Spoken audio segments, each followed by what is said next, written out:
Thank you for listening to this Belly Up Sports Podcast Network product. Some said we go belly up, so we made it our name, and we're still here. What's up, everybody, and welcome back to another episode of the Uptempo Podcast.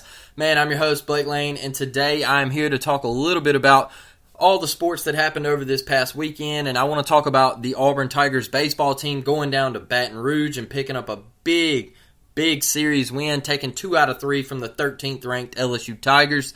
Then I want to talk about a little bit about the Final Four that happened down in New Orleans this weekend. Me and D Lane getting ready to leave here in just a few minutes to go down to New Orleans to catch the national championship game, as I am recording this on a Monday morning. Just got off of work, getting ready to go down and eat some good food in New Orleans, Louisiana, and enjoy the national championship game between the Kansas Jayhawks and the North Carolina Tar Heels. So, want to break down, the Kansas and Villanova game and talk just a little bit about that one, because we kind of figured what was going to happen there. We figured Kansas was going to be able to score a little bit more than Villanova, even though Villanova plays great defense. They were just without their main guy and their offensive bucket, go-getter, and team leader, to be honest, with Moore having the Achilles surgery and not being able to play there. And man, what a game between North Carolina and Duke. All right, Coach K, it looked like the fairy tale ending. And hey, North Carolina just made more plays, man. I mean, Caleb Love and Manick in that last 2 minutes, just spectacular. And then you had Baycott. We'll talk about him. What is he going to look like tonight? There's just so much that went on in that game, just back and forth. Banchero, where you at in the last couple minutes, man? Duke in the second half, we'll talk about it. We will talk about it. It's just, man, North Carolina, big shot after big shot, and Caleb Love, just the shot heard around the world. I mean, he has been so big for North Carolina in this postseason.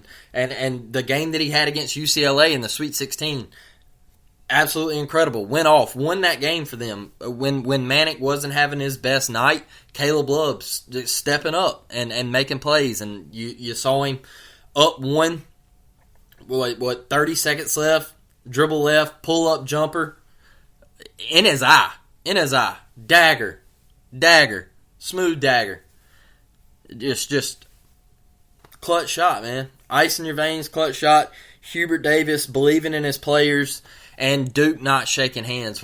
We'll talk a little bit about that, and Coach K's final game. So, first thing I want to get to is the Auburn baseball Tigers. And going down to Baton Rouge, look, I said in the previous episode with Jacksonville State that I covered, look, we lost to Jacksonville State. It's not like we didn't hit the baseball against Jacksonville State. We left like 11 runners on, I think it was, in that game. We just didn't have timely hitting. Last week in that midweek game with Jacksonville State, we didn't have timely hitting. Things didn't go our way.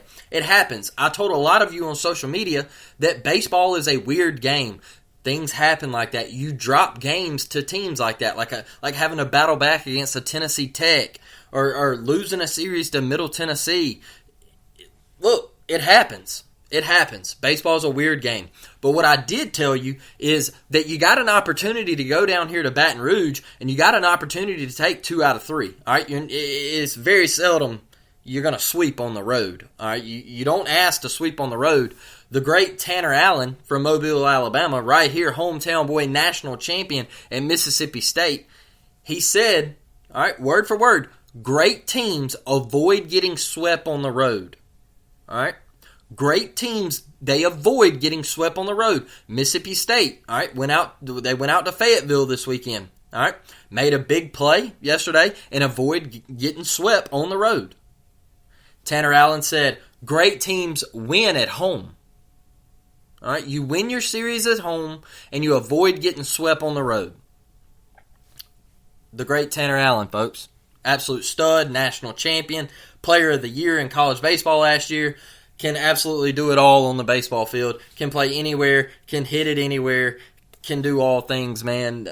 Just absolutely incredible baseball player, and that's his words, all right? And avoid getting swept. And for you to have the Jacksonville State setback, in the midweek game, and then you go to LSU and you take the first game, you fall down early, and Brody Moore, hey, kudos to Brody Moore, baby, stepped up all weekend. Absolutely love him at shortstop.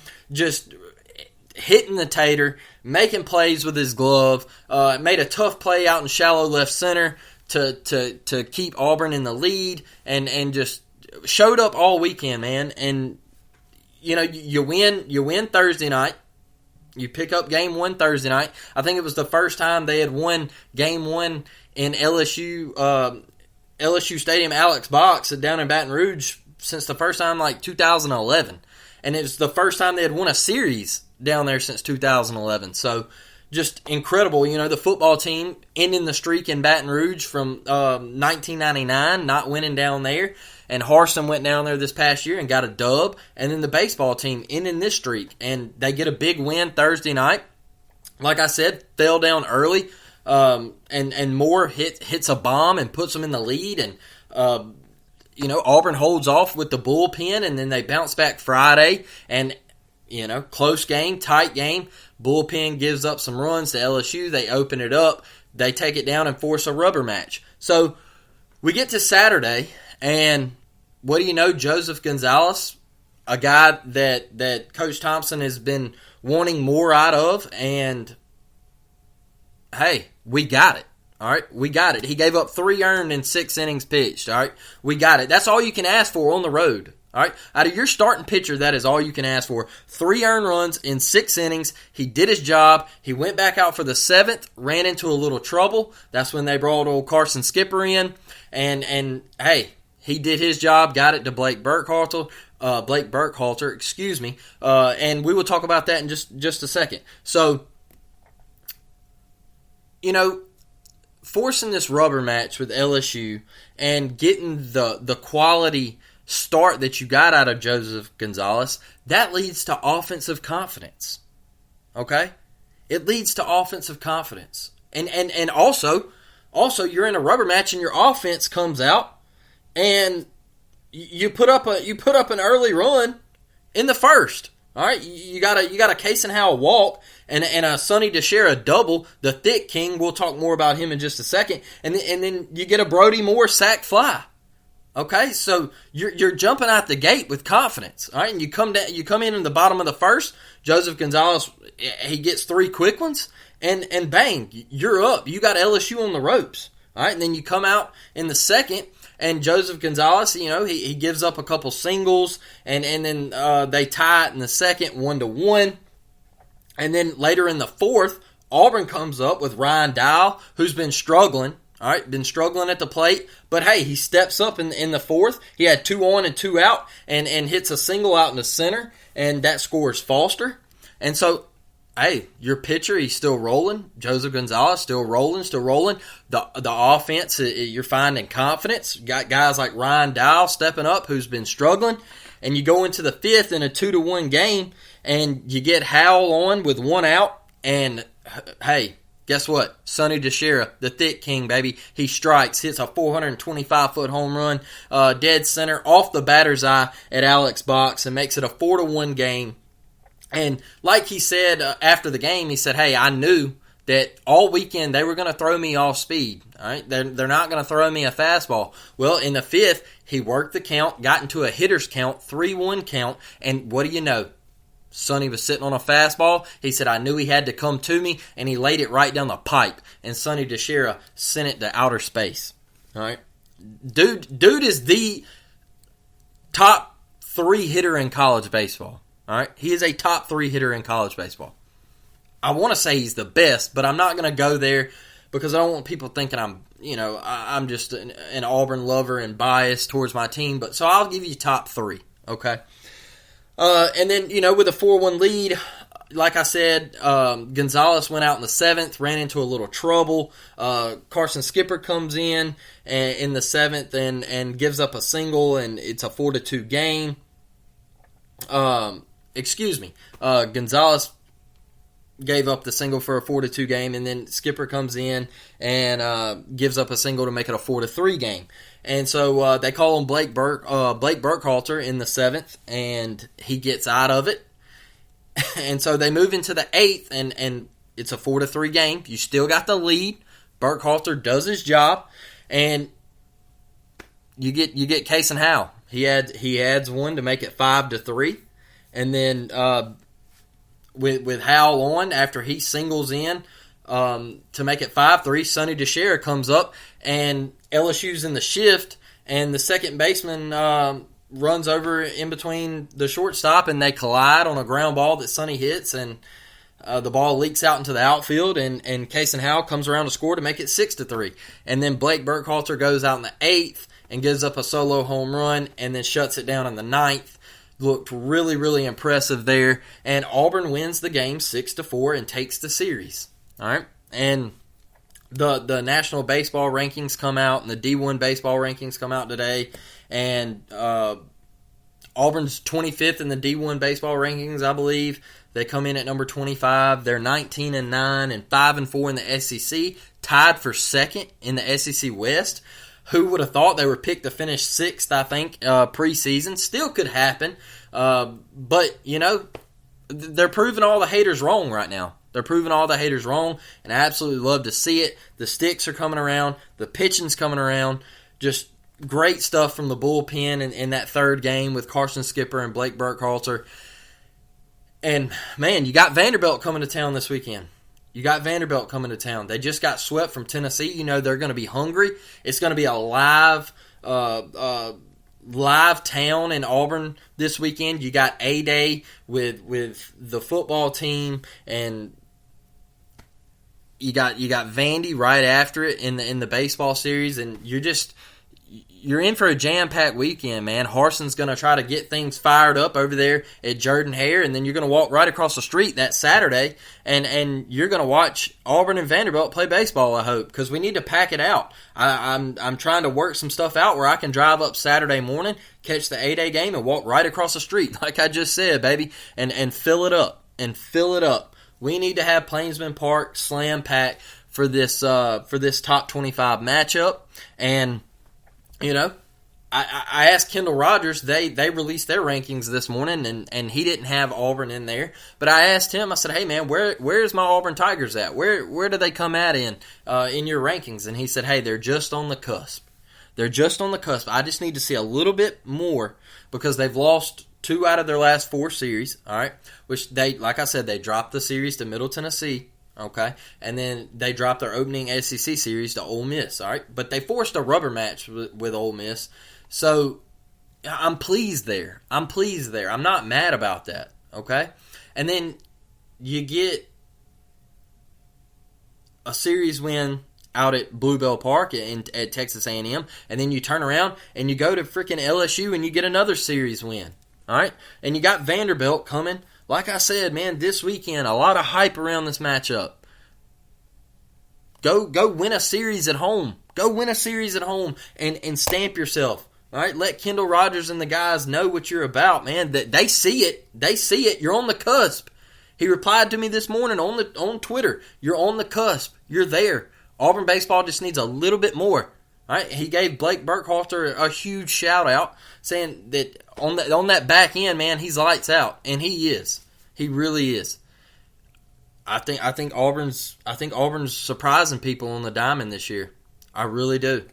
I think they're surprising people. I think they're for real. I think if they can shore up that middle relief, I know they got Carson Skipper, but if they can shore up that middle relief, they're going to be really, really tough to put out in the tournament. They're going to be really tough to put out. So, like I said, big weekend. If you're an Auburn fan and you listen to this podcast, please think about making the trip up this weekend to Plainsman Park, Jordan-Hare Stadium, and just it's gonna be very live around Auburn this weekend. So, if you can, man, please think about making the trip up. All right, so War Eagle to that, and I'm super excited about this coming up weekend, and we're going to move to college basketball now and talk a little bit about Kansas and Villanova in the Final Four Saturday. They were the first game, and look, like I said in the opening little act, that we all kind of figured that Villanova, without Moore, with the Achilles, that they weren't going to be able to score enough, okay? And Kansas, with the 3 ball, it just look, Villanova didn't have the firepower. All right, we all knew that, and you had Slater with 16 and Samuels only giving you 9. You had Gillespie with 17 and Daniels with 13. Daniels hit a couple big shots, but I feel like every time Villanova answered Kansas, man, Kansas hit a big shot and opened it right back up. And it just kind of felt similar to last night's women's basketball game between South Carolina and UConn.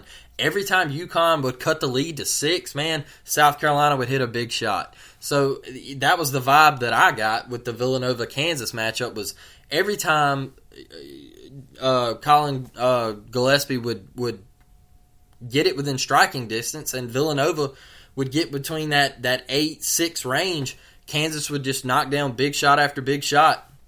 And they just didn't have enough, man.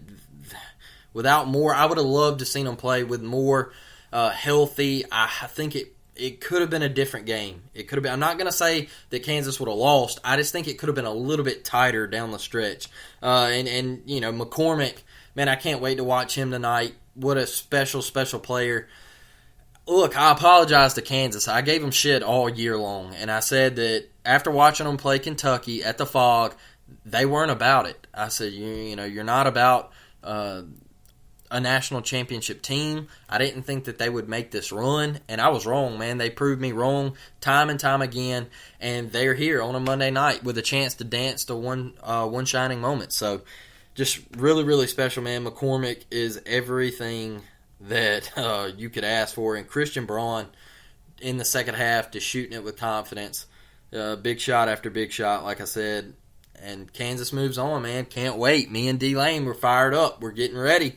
And so, hey, now you move on to UNC and Duke in the nightcap. What everybody wanted to see, UNC the 8 seed, Duke the 2 seed, Duke getting the first one, and then UNC going to Duke and getting the second one in Coach K's last home game at Cameron Indoor, and then the first time ever they meet up in the NCAA tournament. The first time they ever meet up. Out of all the years they've played, the first time they ever meet up. And North Carolina KOs Duke. They KO. Late in the game, Caleb Love, Brady Manick, Baycott. Man, what a warrior Baycott is. KO'd them. Just KO'd them. I mean, made more shots. Banchero.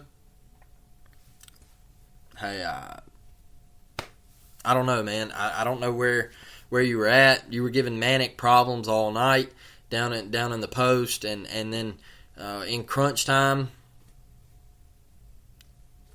second half, Duke just no-showed.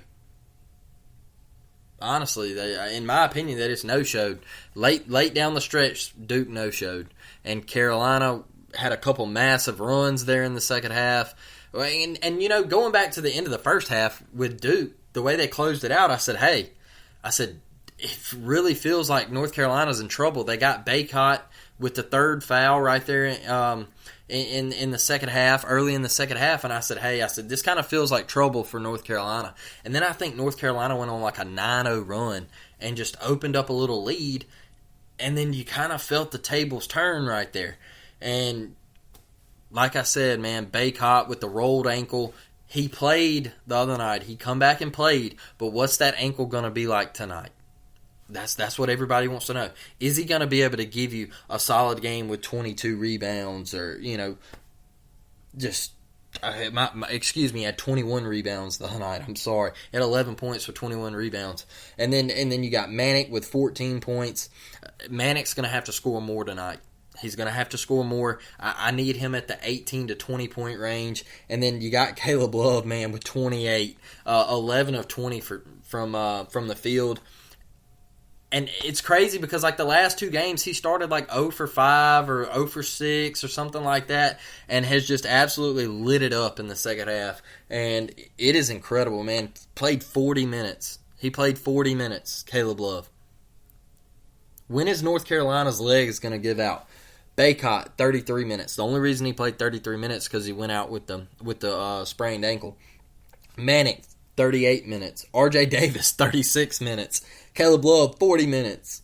Black, 40 minutes. All right? Leaky Black, man. Kudos to Leaky Black.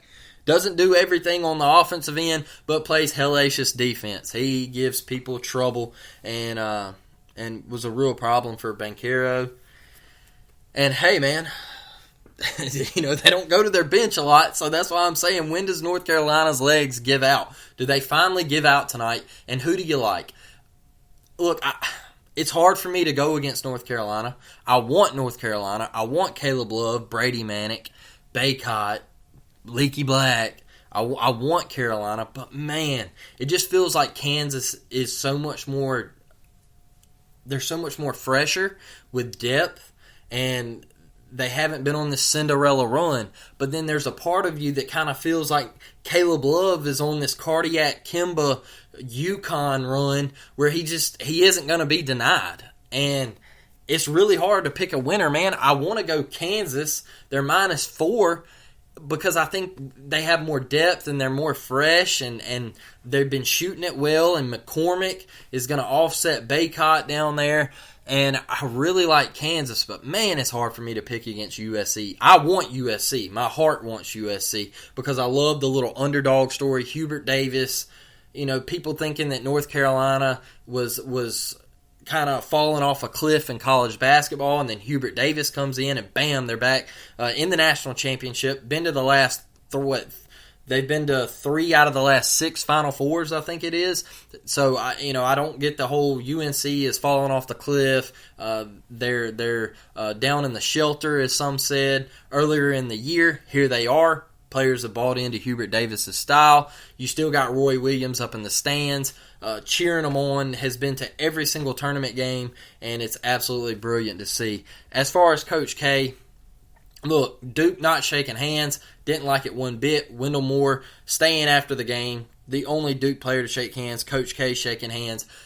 And it shows a lot about Wendell Moore and what he's about. And then you see Duke walk into the locker room not shaking hands. Look, it is what it is. Feel about it how you want to. I'm not a big fan of it. After somebody whoops your ass, you shake their hand. Say good game. You might not like it. It's hard. It's a tough pill to swallow, but you do it. You do it, and you walk away with class.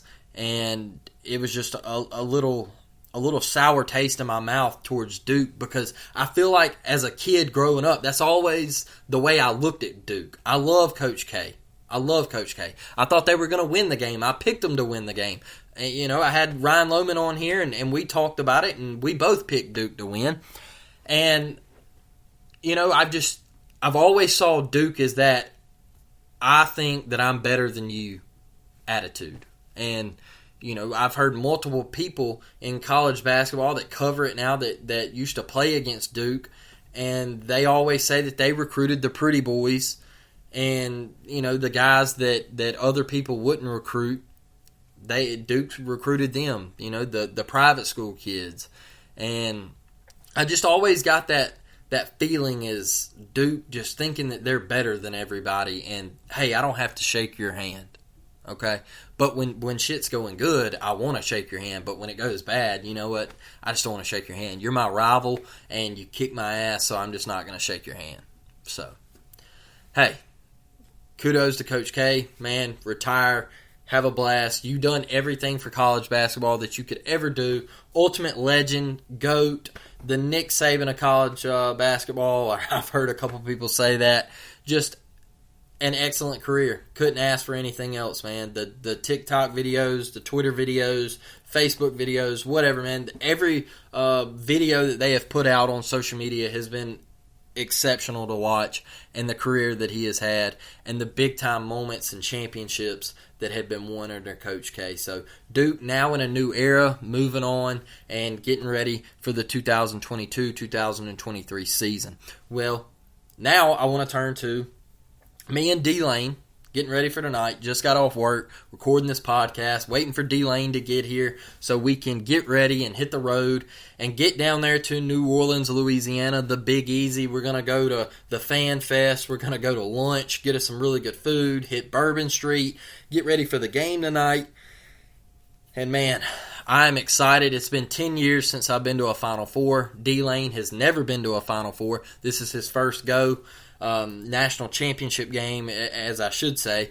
But it has been 10 years for me, and we are going to take videos, we're going to take pictures, we're going to, inside the stadium, we're going to get pictures of our seats and just everything that you could ever imagine, man. We're so excited, and I want to thank my mom, my dad, my fiance, sister-in-law, my grandmother, my pawpaw, everybody that put into this. I thank you from the bottom of my heart. It's a special moment. It's something that me and D-Lane love, college basketball. We're talking about it. We're betting about it. Or I should say betting on it. We absolutely love it, man. Everything about it, we just love it.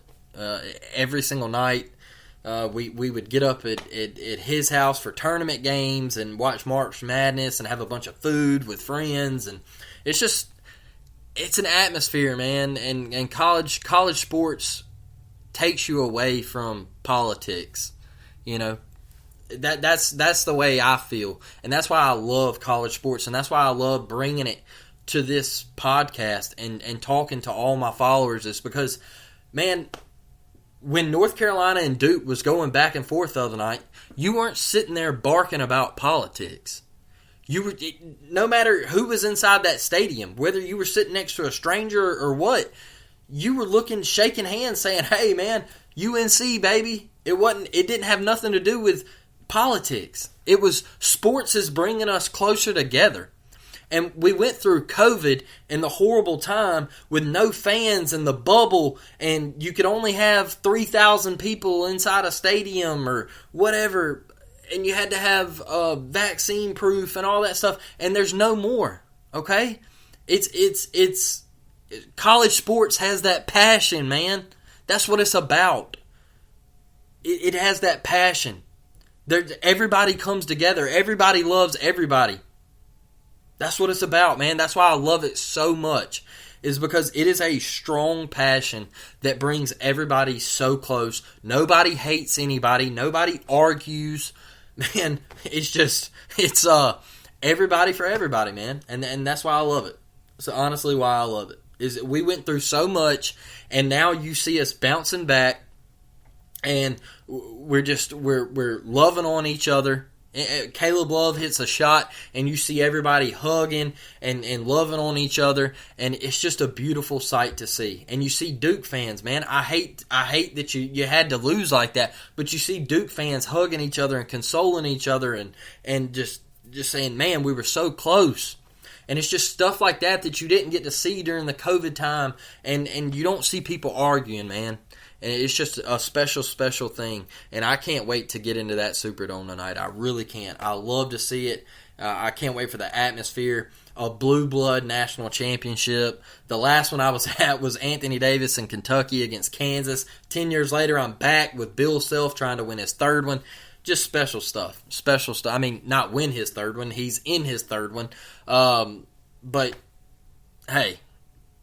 He's Bill Self's trying to get to an elite coach's list of winning multiple national championships, and he's in his third national championship. So, I was there for the last one. Kentucky cut the nets down. It was special, blue blood national championship, and I'm back there for UNC Kansas tonight, man. Just really, really special. So, look, closing this thing out, one thing I saw this weekend in college baseball, closing this podcast out, this episode, I was watching Tennessee and Vanderbilt, and Tennessee comes up, got a runner on, hits a bomb out to right field, and guy rounds the bag, steps on home plate. Vandy picks the bat up, catcher picks the bat up, and he points and says, "Hey, this doesn't have a sticker on it." Okay, it happened to Auburn out at Texas A&M 2 weeks ago too. In their series. Late in the ninth inning, top nine, Auburn tied the game up, and they got a base hit. It happened. So what? All right. So they go review it. No sticker. Sit on the headset. It's just taking up time. Okay, I mean, you're spending 5 minutes here, 5 minutes there on headsets, reviewing plays. We're trying to speed baseball up, and you got this sticker situation going on. Well, they review it, they come out, and they say, "Hey, he's out." Okay? There wasn't a sticker on the bat. They live interview Tennessee's coach, and he just makes a mockery of the whole situation. All right. It was hilarious to me. Absolutely hilarious. But look, here's a way to solve the sticker situation, okay? Here's a way to solve the sticker situation. Don't do stickers, okay? Before each game, your umpires come in, you look at the bats, you test the bats, you examine them, do what you got to do. Get you a garbage can, all right? Get you a large garbage can, sit it right next to the dugout, put every bat that passes or they want to use in that garbage can, all right? And if a bat is taken inside that dugout, it's dead. And if you use that bat, once it's dead, it's an automatic out. That'll stop this whole sticker falling off situation or sticker never was on there situation or whatever that is going on with these stickers in college baseball, because I'm tired of seeing it. It's stupid that a sticker is on a bat. Look, just put them in a garbage can. Just put them in a garbage can and call it a day. If a bat is taken inside the dugout, it's dead. And if you use it, if you bring it back out and you use it, you're an automatic out. All right? That'll stop the whole sticker fiasco that is just, it's so abysmal in college baseball. Just, you got people protesting over stickers on bats, and come on, man. Come on. Stupid. I'm glad you got swept, honestly. I'm glad you got swept. You're mad because your pitcher made a bad pitch. Tennessee hits a nuke over the right field wall, and you want to protest a bat that didn't have a sticker on it. Oh, man. Come on, man. Vanderbilt baseball has been too dominant over the years to be doing some crap like that. And I'm not a fan of the whole sticker situation, as you can tell. So that's the one way I think you could handle it. They do it in USSSA softball, and I've seen it done. I've played in a couple of slow pitch tournaments where it's been done like that, and it works really well. It really, really does. You just put them in a garbage can right outside the dugout, and if one of those bats is taken inside the dugout, it's dead. Solves all problems. So, man, I appreciate each and every one of you joining me today.